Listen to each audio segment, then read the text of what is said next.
The government can steal from you in ways that make them popular. Quantitative easing, which is to say printing more currency unbacked by anything, devalues the currency that you already have in your bank account. That's theft. When governments do it, they're popular.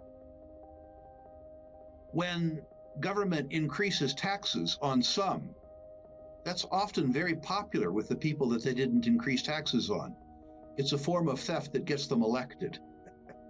When governments run big deficits like they are today, which is in effect stealing from the unborn or young people, that's popular with the people who are current beneficiaries of that. If you look at Social Security, Dunnigan, our generation, voted itself all kinds of cool benefits: Medicare, Medicaid, Social Security. Yes, we paid into them, but not to the extent that we're going to draw out of them.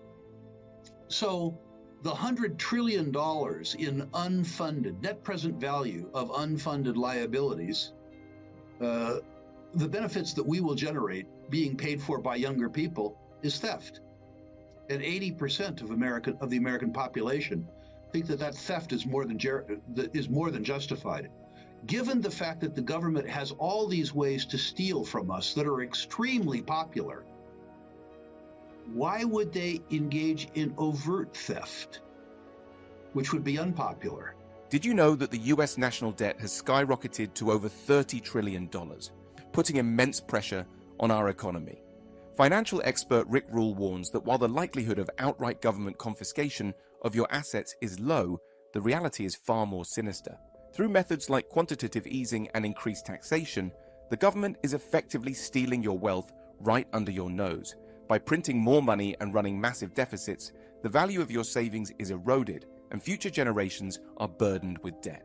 Rule points out that these hidden tactics are not just theoretical concerns, but are actively happening, eroding the purchasing power of your hard-earned money. Imagine waking up to find that the value of your savings has plummeted overnight, not because of market forces, but due to government policies. Rule emphasizes that quantitative easing is a form of theft, where the government prints more currency unbacked by anything, devaluing the money you already have. This isn't just a hypothetical scenario, it's the current economic reality. As the government continues to run large deficits and increase taxes on select groups, it's a form of stealthy wealth confiscation that goes unnoticed by many. My experience has been that when gold establishes the momentum in precious metals, and then the generalist investor comes in, that the generalist investor is encouraged by the momentum in gold and buys the asset with lower unit costs and more volatility, which is to say silver. This usually occurs about midway through a bull market. No reason why history has to repeat itself there. But when silver assumes leadership from gold, it moves further and it moves faster. I know that the gentleman would like me to give him a date. I'm too old and smart for that. I would just suggest to him that we're in the early innings of a precious metals bull market, and he needs to be patient for gold to establish a dominant trend before silver really gives fireworks to the upside. It's worth waiting for, by the way, Dunnigan. Your younger audience won't be familiar with the dynamics of a silver bull market.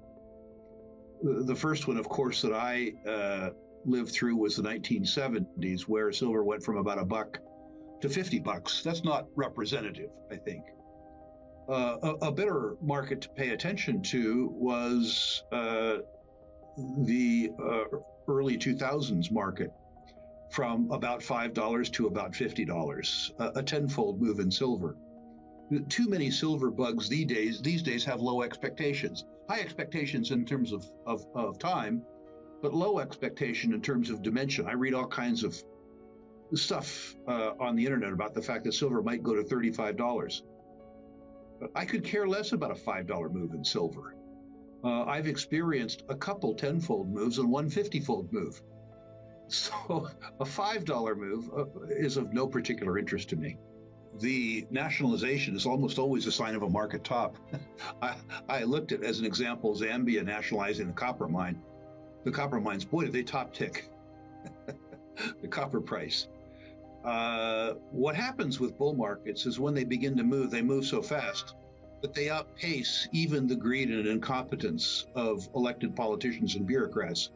So from the time that they decide that stealing private wealth is a good thing until the time when they accomplish it, characteristically 3 to 5 years passes.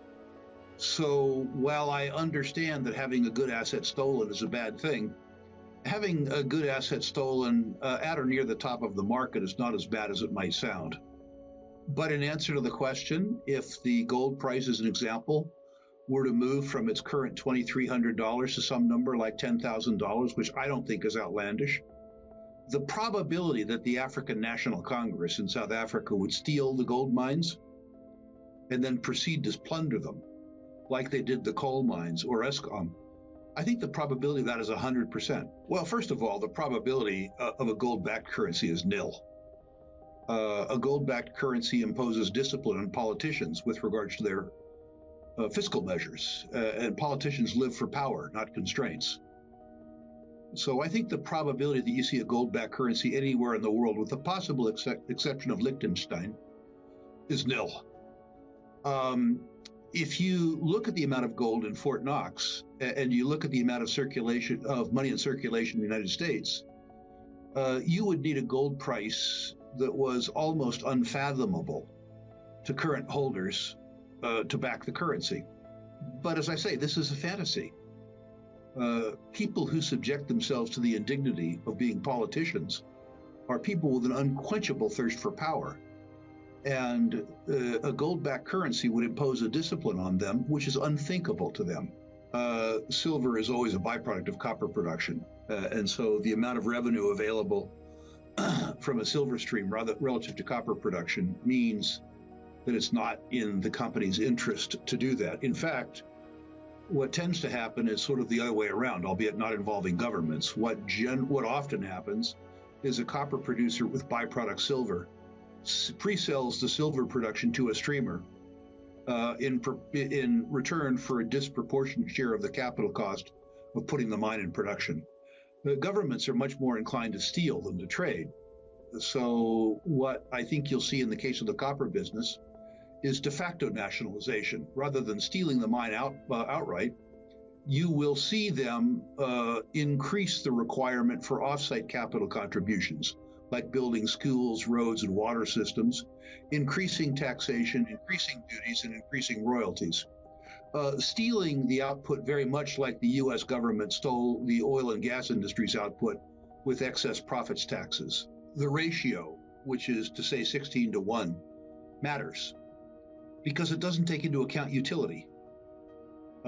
Prices move really as a function of utility. Silver has two utilities. One, which is highly speculative as a medium of exchange and a store of value, which is to say its investment characteristics.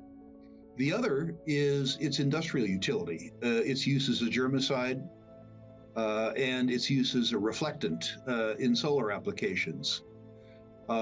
So while I understand the first part of the question, I think the attention that silver adherents pay to the 16 to 1 relationship between the relative abundance of gold and silver in the Earth's crust is probably less important than the social roles that they've both played in terms of investment demand or the industrial roles that they both enjoy.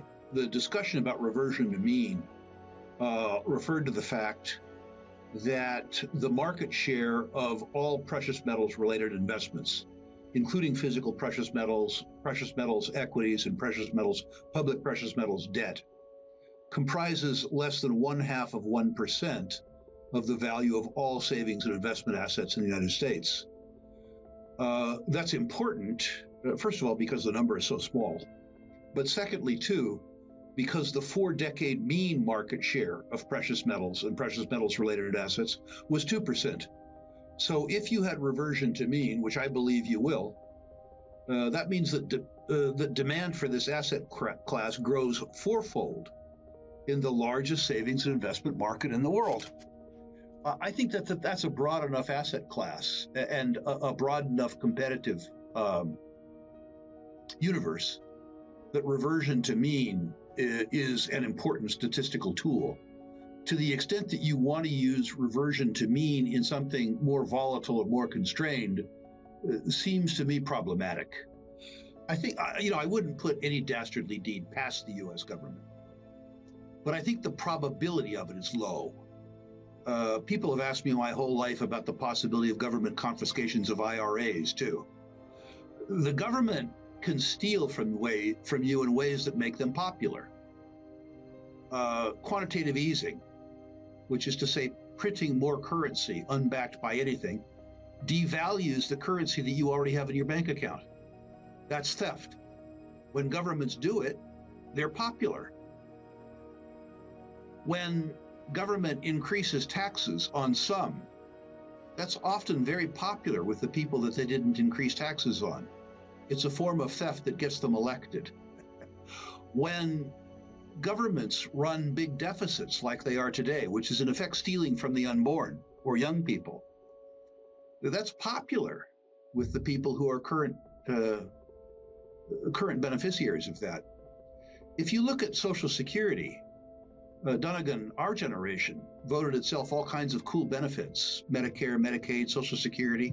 Yes, we paid into them, but not to the extent that we're going to draw out of them. So the $100 trillion in unfunded, net present value of unfunded liabilities, the benefits that we will generate being paid for by younger people is theft. And 80% of the American population think that theft is more than justified. Given the fact that the government has all these ways to steal from us that are extremely popular, why would they engage in overt theft, which would be unpopular? I was reminded by a congressman, and I won't name him, that Congress is aware of the fact that there are 400 million guns in circulation in the United States. Think of yourself as a congressman. You run the risk, you run the ire of all the gold bugs, many of whom are armed, which is a risk, or you steal from the unborn, which makes you popular, gets you reelected time after time after time. Would you prefer to be loved for being a thief, or would you prefer to be shot for being a thief?